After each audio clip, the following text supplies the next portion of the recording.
And welcome to the Pole Shift News. Guys, in this video I'm just going to concentrate on the northern hemisphere with regards to what's going on with the magnetic high intensity regions, one over Canada, one over Siberia, Russia, and just bordering China, the north border of China. And on the southern hemisphere we'll talk about it perhaps tomorrow.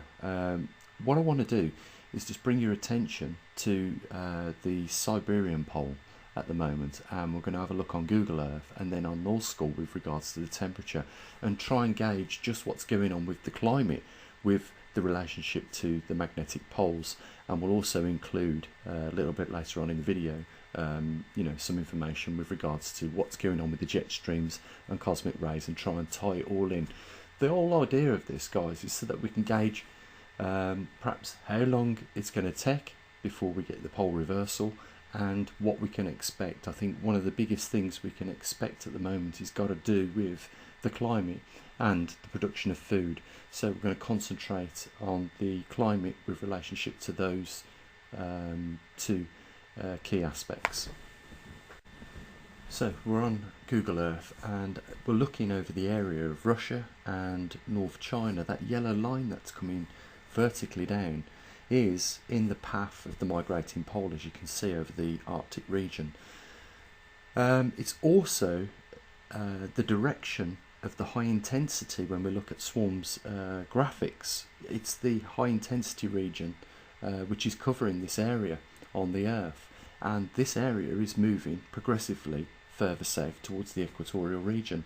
And what we want to be doing in the next month or so, towards the end of February, is we're going to be putting two of our magnetometers in the path of the progressing high intensity region, and that will give us an idea of how this anomaly is responding to the movement of the pole at the moment.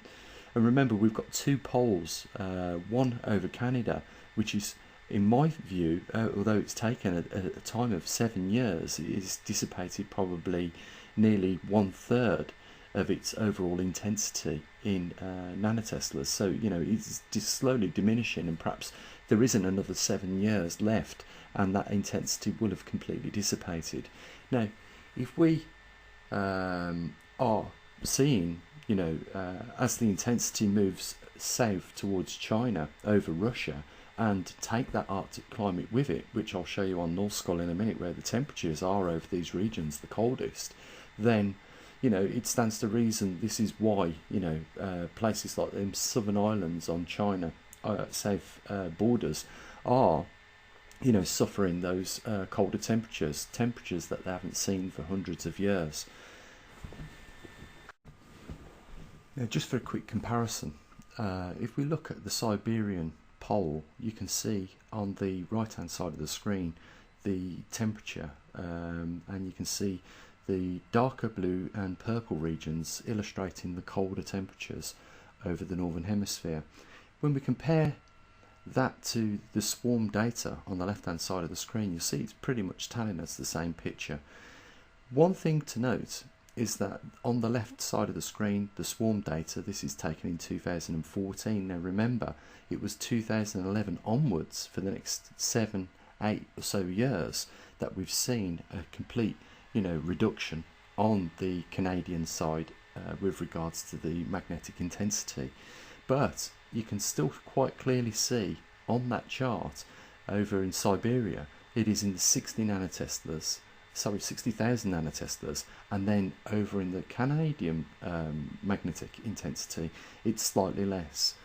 Now, comparing it on the temperature chart, you can see there is slightly a bigger region of cold temperature over the Siberian compared to the temperature over Canada, and we can expect that to continue to get smaller and smaller.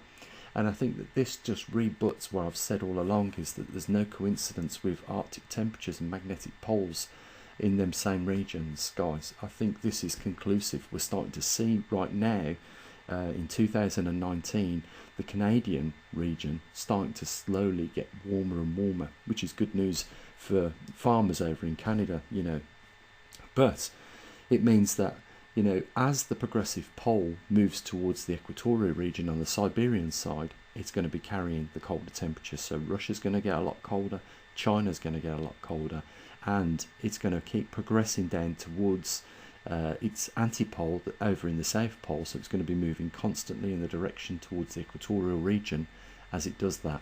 How long is it going to take for it to do that? I think we're going to start seeing action in the next perhaps 7 years. I don't think it's going to be that long, but I'm just saying that because of how fast, you know, the Canadian pole has started to deteriorate since 2011. Now, a quick look over the Northern Hemisphere, the Arctic region, and we'll mainly focus in on two key aspects of this with regards to the jet streams. That's the polar jet streams, which align themselves up around about 60 degrees, and the subtropical, which should be around 30 degrees. And as we can see, there's a lot of intermixing going on between these two subtropical and polar jet streams over the Arctic region and over the northern hemisphere of the Earth. Now, the reason why they're mixing is because they've laden with a lot of water vapour, and that is a direct result of cosmic radiation caused by two things. First of all, the Earth going through a magnetic reversal, and in turn setting up a weakened magnetosphere, and secondly, the low solar output due to a grand solar minimum taking place right now. Over the last 33 years, or the last 3 solar cycles, we've seen, you know, an exponential decrease in the sunspots. And the last time this happened that it was documented was the Maunder minimum, about 1860, and it was classified as the mini ice age. So we can correlate the low temperatures on Earth with low sunspot numbers, but I think this time round it makes it a lot worse because the Earth's going through a magnetic reversal, and both the low solar minimum will shrink the heliosphere, allowing more cosmic radiation in, and a weakened magnetosphere will allow a lot more cosmic rays into our atmosphere, and therefore you know, create cloud nuclei and cloud seeding, as it's known, which is, you know, condensating on cosmic radiation, which in turn puts more water vapor in our atmosphere, and in turn it blocks out thermal radiation, warming up the Earth that it's normally accustomed to doing. And, you know, with a low solar output, again on top of that, you know, we get a double cooling and a double increase in cosmic radiation, and as a result our polar jet streams and subtropical jet streams over both northern and southern hemispheres of this Earth end up looking like what they do, and that is, you know, a complete mess and a shambles. There should be nice individual jet streams going around the northern part, or all around the polar region, and a nice jet stream around the subtropical region.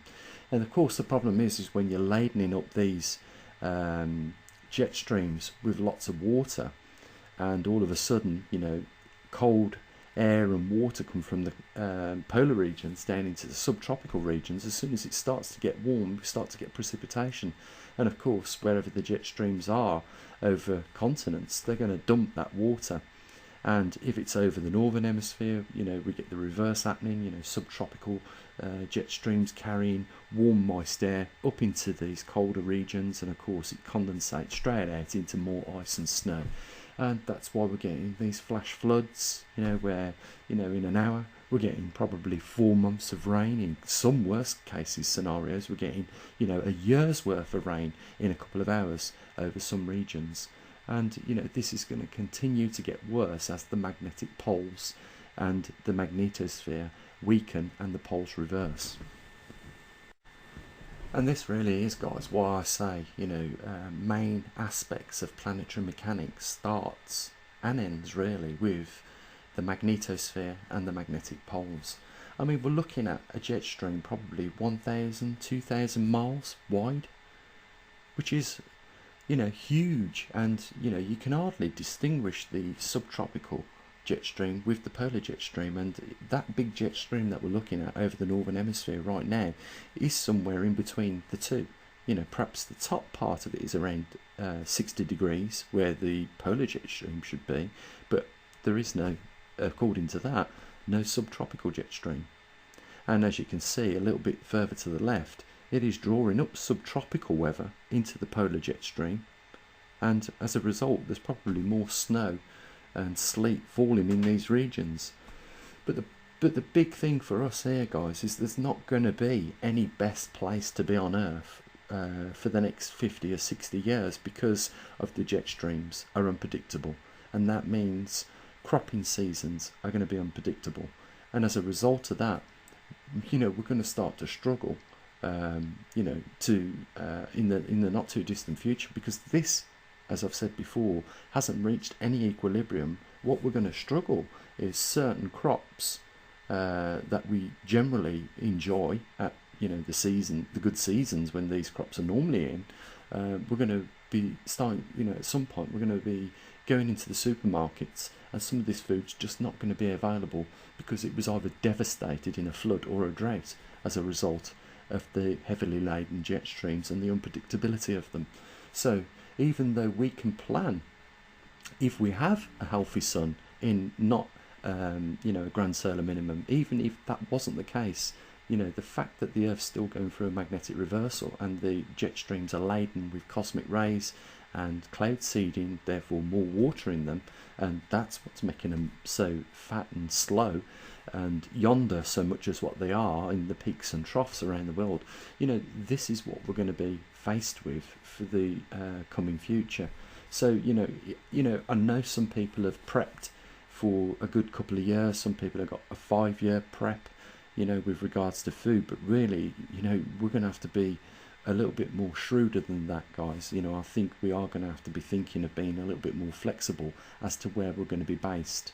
Because it's not so easy to migrate to and from planets in a time where things are going to start collapsing, and they can collapse very, very quickly in a short space of time, when especially people start to panic. Now, our governments may already be fully aware of this, and as a result of that, they may be taking some contingency plans which probably have been on the cards with regards to them for 10, maybe even 15 years. Because I'm sure, even though they haven't come out and told people about the dissipating pole over the Canadian region at the moment, and the fact that there is 2 magnetic poles right now over the Northern Hemisphere, it doesn't stop the fact that they haven't been planning for it, and they don't know about it, because I do believe that they must have people that have put all this together already in the government. But the thing is, they're not coming out and clearly telling people, and what we're trying to do is just do that on this channel and website and inform you of these changes, and just to let you know that they haven't reached an equilibrium yet, so we're not at the worstest parts of this yet, but there is a lot worse to come. Even if the magnetosphere, as they're saying, has weakened 20%, because I think it's more along the lines of 25 to 30%, but even if it is 20%, there is still a lot more decaying of the magnetosphere to come, because we haven't gone into those weak field lines where the poles progressively move faster. Now, one of the questions that we are going to continually keep asking, because I think there's a lot of things in flux, things are changing all the time, but I think the most important questions are how long and what to expect. And we can get an idea of answering those questions, and like I say, it is going to slowly change. I mean, at the moment we're still in the Northern Hemisphere, further away from the sun because of the natural tilt of the Earth and its position to the sun at this time of the year. So these things do fluctuate, and null score will change with regards to temperature on there. But I think this is one of the things we're going to be using that data for, that we collect, is to try and build a model, because I've got a sneaky idea that there is a sensitive temperature region of about, which fluctuates between 10 degrees. I think it's about that 10 degrees Celsius, and that makes all the difference with regards to the intensity of magnetic poles having an effect on the temperature in those regions. So one thing we're going to see, I think, in the next few years is Canada at least have, and South America have North America have slightly warmer winters I think that's what we're going to see over that part of the northern hemisphere, but over, you know, the Siberian, Russian, and northern China regions, we're going to start to see that gradually getting cold. And, you know, we're already starting to see the effects in China with regards to its output of staples. You know, it's becoming an importer. It's got a huge nation of people to feed, and they are power hungry. You know, they need and require a lot of energy. And you know, this magnetic pole reversal that the Earth's going through, as well as the grand solar minimum, is going to have a major effect on those two key aspects for those regions on their own rights. So, you know, before I end the video, guys, you know, yeah, the whole idea of this is to get these magnetometers in Canada, in probably North China, and get them in Australia, and then if we're lucky, we'll get them over in Argentina and the Falkland Islands, and we can get an idea of better what is going on with these poles, and maybe we'll be able to use some of that data in a modelling system that gives us an idea and makes it better able for us to predict climate with regards to those things that are changing with these magnetic intensities. Because, like I showed you on the map, there is no question in my mind that what we're seeing now with the coldest regions over the northern hemisphere, and we'll talk about the southern hemisphere tomorrow in a video perhaps, but over in the northern hemisphere, what we're seeing is a duplication. When we look at swarms data and even recent data, what I showed you in a previous video, where we saw that since 2011 we saw that area of Canada dissipating in, you know, magnetic intensity. Its field strength was dropping, and dropped, in my view, quite fast, especially with regards to how, you know, planetary inertias are concerned. You know, on planetary scales things happen really slow, but to see that change since 2011 to 2016, I think it went up to, on that little video that I got from Swarm, you know, was dramatic changes. So by collecting data, guys, we can get a better idea, we can make better predictions, and, you know, we have always, you know, for the last 7 years on this channel, did a real good job at making predictions. I mean, where we are right now is exactly where we said we would be with the grand solar minimum.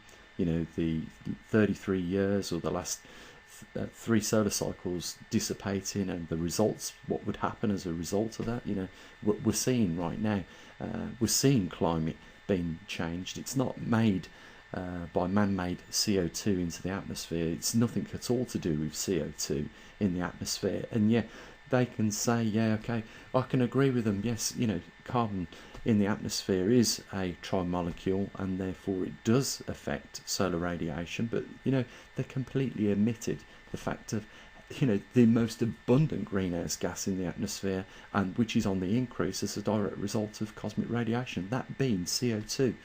Sorry, H2O, water. You know, there's more water in our atmosphere than there is CO2.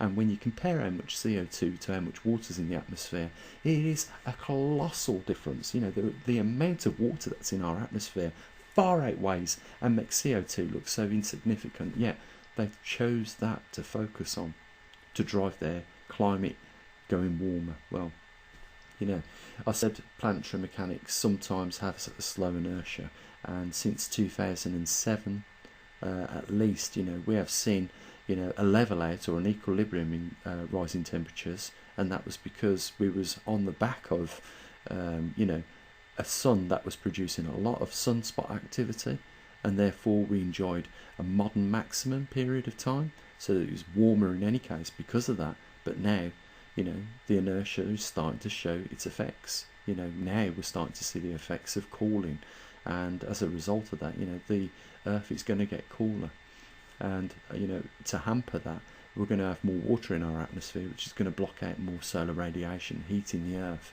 as a result. And adding to that, you know, we're going to get these sporadic weather patterns where, you know, we get tornadoes, hurricanes increase, where, you know, we're going to get flash floods and droughts as a direct result of these big yondering jet streams now that are going from the subtropical to the polar regions, and the intermixing of the two. And we're even seeing southern hemisphere jet streams cross over the equatorial region, and then, deposit wherever they do into the subtropical jet stream path, which drags it straight up north again. It's just chaotic weather that we're seeing globally, and like I say, none of this has reached an equilibrium point. So over at Patreon, guys, as you can see, we've got 94 patrons, and that's absolutely fantastic. And we've raised $544 at the moment. I still think we can do a lot more than we have, guys. We're at 19,500 subscribers, and although $544 is better than what we had last month, because we didn't have this last month to put into equipment and other things, it's still, in comparison with what these organisations have got, a drop in the ocean. And we can only do a certain amount with $544. So guys, we need to do more if we want to do more. And I'm hoping that we can encourage a few more people. Now that we're taking a more proactive approach, we're putting these magnetometers in different locations around the world to collect more data. And we're not just going to stop at the next 6 magnetometers, 2 going in Canada, 2 going in North China, and 2 going in mid-Australia, and a couple perhaps in the Falkland Islands and in Argentina. We're not going to just stop there. We're going to put them also at a later date in the epicenters.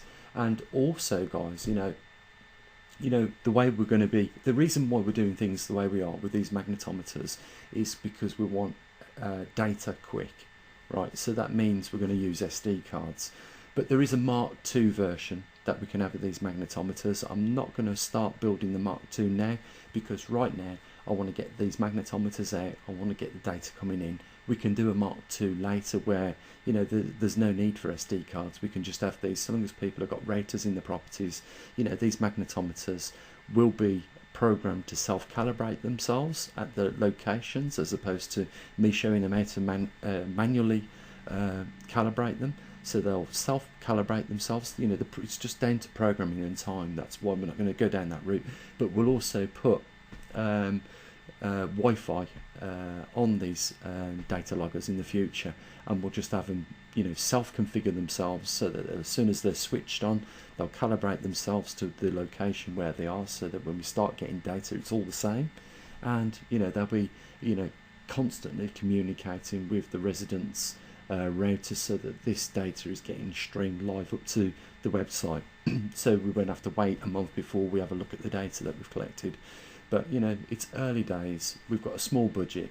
The only thing that can increase it at this time is if we raise the stakes, raise a bit more money, and then we can get on with doing more with the observatory.